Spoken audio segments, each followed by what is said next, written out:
Muy bien, empecemos por lo básico, y es entender qué es WordPress, principalmente de una perspectiva técnica. WordPress es un CMS, dicho de otra forma, un sistema de gestión de contenido, lo que significa que es una plataforma que permite crear, organizar, editar y publicar contenido en un sitio web, principalmente sin necesidad de que las personas que lo vayan a implementar sepan programar. Y esta es una de las ventajas principales de WordPress, ventajas y desventajas, ya que evidentemente, mientras más simple sea de usar una tecnología, más personas la van a implementar, y como no saben realmente lo que están haciendo, puede provocar que haya muchos errores, de los cuales los usuarios que implementan esta tecnología ni siquiera son conscientes, porque como te digo, ni siquiera saben lo que están haciendo. Pero bueno, WordPress como tal está desarrollado en el lenguaje de programación PHP, y como sistema gestor de bases de datos utiliza MySQL o MariaDB. Esto es importante, ya que a la hora de que por ejemplo vayamos a auditar un WordPress tenemos que saber exactamente cuáles son las consultas de SQL a nivel de lenguaje, que bueno, es bastante universal, pero principalmente las funciones, que en este caso únicamente permite MySQL y MariaDB. Y por pura lógica, que entiendo que en este punto lo sabes, pero te lo recuerdo. Aquí estamos hablando de bases de datos relacionales, por lo que nunca vas a conseguir un WordPress con NoSQL,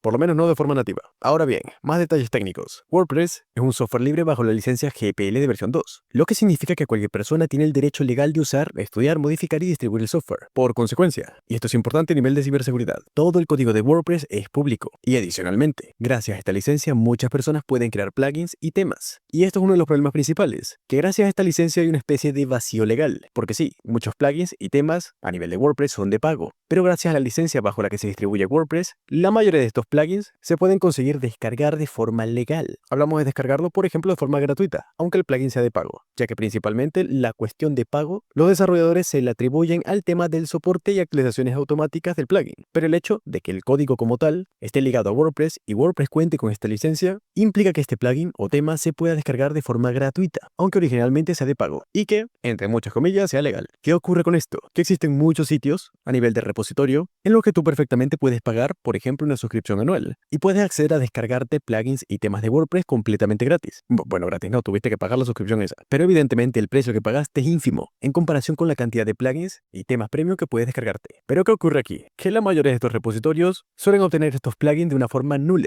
y tú me dirás que es un plugin nulled o un tema nulled. Estos son temas y plugins que son anulados, es decir, que por lo general son temas y plugins que la parte del código que verifica que está activado con una licencia válida está quitada, porque evidentemente, cuando tú descargas un tema o un plugin, tú tienes acceso a todo el código fuente y puedes verlo, editarlo y hacer lo que te dé la gana. Por lo que por pura lógica, si por ejemplo ves un fragmento de código en PHP, que como tal es la función que valida si el plugin tiene una licencia válida o no, perfectamente puedes manipularlo para que el plugin piense que siempre tiene una licencia válida. Pero ¿cuál es el problema aquí? Que como alguien puede modificar eso, perfectamente puede añadir malware y puede empezar a distribuir, por ejemplo, un plugin premium o un tema premium de forma gratuita. Y como las personas que desarrollan sitios en WordPress generalmente lo hacen principalmente por dinero y no tienen la más mínima idea de lo que están haciendo, para ahorrar costes descargan estos plugins, lo instalan en el WordPress de algún cliente y replican este proceso con muchos más clientes, consiguiendo así que haya un montón de sitios que básicamente tienen un montón de malware. Y no solamente eso, que los plugins y temas, en este caso, los que se descargan bajo esta modalidad, si por ejemplo llegasen a estar limpios, ten en cuenta que no se actualizan, porque como tal ese soporte no viene incluido, consiguiendo que con el paso del tiempo las vulnerabilidades que existen en esa versión pues no se parchen, provocando que evidentemente tú en una auditoría las puedas reventar. Pero bueno, esto lo comentaremos en una clase aparte. Te doy una pequeña introducción para que más o menos sepas cuál es el origen principal de tanta inseguridad en WordPress, que como tal no es WordPress, que bueno, en cierta parte con algunas configuraciones predeterminadas pues sí tiene culpa WordPress, pero ya haremos a eso. Pero antes de eso, algo adicional, tienes que saber diferenciar entre WordPress.com y WordPress.org,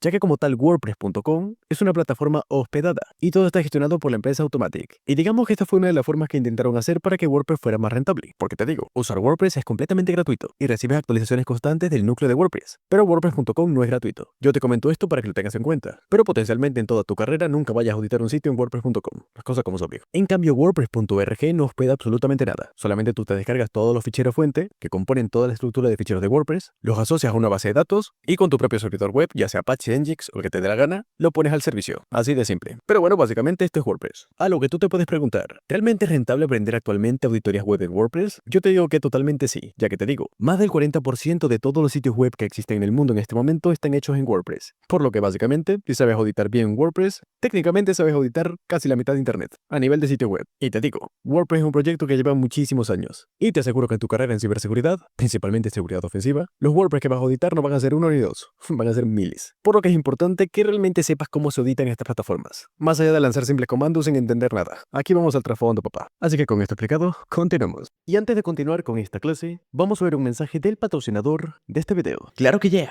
¿Tienes una marca de agua molesta como yo cuando hago los cursos en un Windows? Para tomar los apuntes de los los cursos de Hixec, ¿aún usas el WordPad? ¿La que te gusta no te hace caso? Don't worry, para las dos primeras tenemos la solución. Y esta empieza por Case y termina en Fan, o sea, CaseFan. CaseFan es el mayor marketplace de licencias que vas a encontrar en internet. ¿Y dónde vas a encontrar licencias a un precio tan exageradamente bajo que te va a doler hasta la espalda de agacharte para ver lo pequeño que es el precio? Y encima, las licencias, a diferencia del Windows pirateado que tienes, son completamente legales, oficiales y demás palabras que terminan en ales. Pero ahora, vamos a darle solución a los problemas que comentamos antes. Ya sabes que un Windows sin activar es tan seguro como las calles de Caracas, o sea nada. Por lo que para activarlo de forma legal tienes dos opciones. Puedes irte a la web de Microsoft y pagar 10 sueldos de LATAM por una licencia. O venirte con nosotros a CaseFan, buscar la versión de Windows que usas, seleccionarlo, añadirlo al carrito, y ya de paso si este precio está regalado, aquí tu buen Martín tiene un cupón de descuento exclusivo para Hixec, y para ti. Este cupón es HXC50.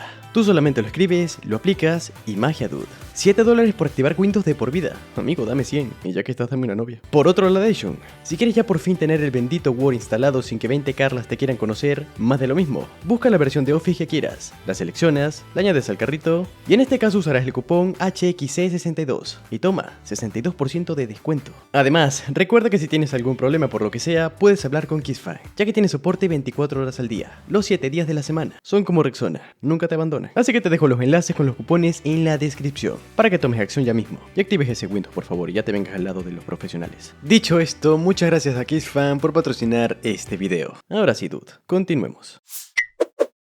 Muy bien, veamos ahora los ficheros y directorios más importantes dentro de la estructura de ficheros de WordPress, ya que como tal todos estos representan una superficie de ataque bastante amplia, si no están debidamente configurados. En la mayoría de los casos no lo están, así que empecemos. Primero, tenemos el fichero wp-config.php, que se encuentra en la raíz del sitio, y básicamente este fichero es el más sensible de toda la instalación, ya que contiene todas las configuraciones generales sobre las cuales se basa el sitio, y contiene, y te puede sorprender esto, pero es así, las credenciales en texto plano de la conexión entre WordPress y la base de datos. Y te digo, estas no son las credenciales para acceder al WordPress, son las credenciales que usa WordPress para acceder al sistema gestor de base de datos, ya sea MySQL o MariaDB, que como tal la vas a conseguir con las variables dbName, dbUser, dbPassword y dbHost. Adicionalmente que también puedes conseguir claves de seguridad, básicamente viejo las llaves de autenticación. Y además de esto, pues básicamente si tienes acceso a este fichero, puedes modificar todo el comportamiento del WordPress. Pero si lograste acceder a este fichero es porque potencialmente ya accediste previamente al WordPress. Así que a nivel de una auditoría real, lo mejor que puedes hacer, siendo sinceros, es usar este fichero para recolección de información, no para reventar cosas. Porque ten en cuenta, en los entornos reales, por ejemplo producción, es bastante diferente que un CTF o cualquier máquina de tryhacking o hack the box, donde puedes romper lo que te dé la gana y nadie te va a decir nada. En los entornos de producción, si llegas a tocar algo que no está dentro del alcance, te puedes meter en un problema legal. Así que yo te recomendaría que aquí tuvieses otro enfoque, ya que generalmente en un WordPress no puedes entrar y romper lo que te dé la gana. Y te digo, en la mayoría de los casos no va a ser así. Siguiente, el directorio WP Content, que igualmente se encuentra en la raíz. Este directorio contiene todo el contenido personalizado y adicionalmente tiene subdirectorios clave, como el subdirectorio Themes, Plugins y Uploads, donde evidentemente en el directorio Uploads se va a subir todo lo que subamos nosotros, o lo que hayan subido los otros usuarios de WordPress. Esto tenlo presente, ya que típicamente este directorio suele tener permisos de escritura y es accesible por navegador, si no existen los filtros adecuados. Dicho de otra forma, ¿qué te puede ocurrir que por ejemplo que podamos subir un fichero PHP malicioso y conseguir por ejemplo un RCE vía file upload? Y esto es completamente factible, así que tenlo presente. Siguiente directorio, WP Includes, que como tal este directorio forma parte del núcleo de WordPress y contiene funciones básicas del sistema, APIs internas y clases centrales. Dicho de otra forma, que cualquier cambio en esta carpeta, por parte de por ejemplo un ciberdelincuente, suele ser un intento de persistencia. Y esto es importante por ejemplo si estás auditando un WordPress y consigues rastros aquí, pues que le puedes notificar al cliente que estas acciones no las hiciste tú y que previamente pues alguien metió la mano antes que tú hicieras algo. Siguiente, WP Admin, que igualmente es un directorio y contiene los ficheros y scripts necesarios para el panel de administración.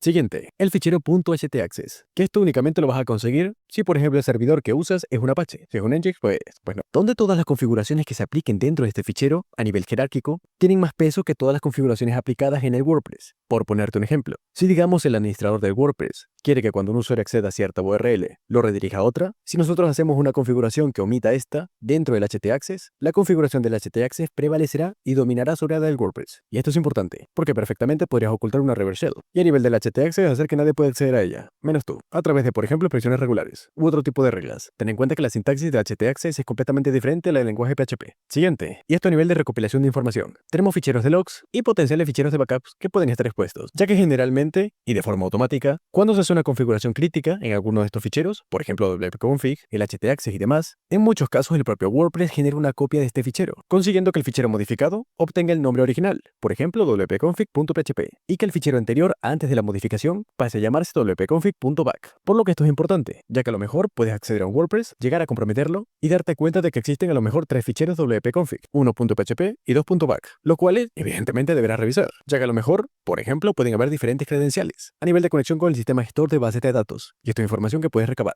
Y adicionalmente, a nivel del fichero wp-config, si está habilitada la depuración de errores, todos los errores que se registren en el WordPress se van a almacenar en el fichero debug.log, que se almacena en el directorio wp-content. Y esto es importante, porque al revisar este fichero podrás conseguir incluso errores y fallos que a ti como pentester se te pasaron, pero que el propio WordPress los está reportando. Y te digo, estos como tal no son vectores de ataque, sino principalmente más recolección de información. Y ya por último, tendremos el fichero wp-cron.php, ya que como tal, WordPress, de una forma no exacta pero bastante similar, contiene tareas programadas como en Linux, como las cron tab, y que perfectamente se pueden aprovechar para que, por ejemplo, digamos un ciberdelincuente pueda usar tareas programadas para ejecutar código malicioso cada X tiempo. Y como tal, dentro de este fichero se gestionan todas estas tareas, por lo que es importante que también lo conozcas. Y te digo, WordPress es muy amplio, no tiene únicamente estos ficheros y estos directorios. Eso entiendo que en este punto lo sabes, pero estos son los principales, a nivel de ciberseguridad, que es lo importante, y lo que nos compete a nosotros. Así que con esto explicado, continuemos.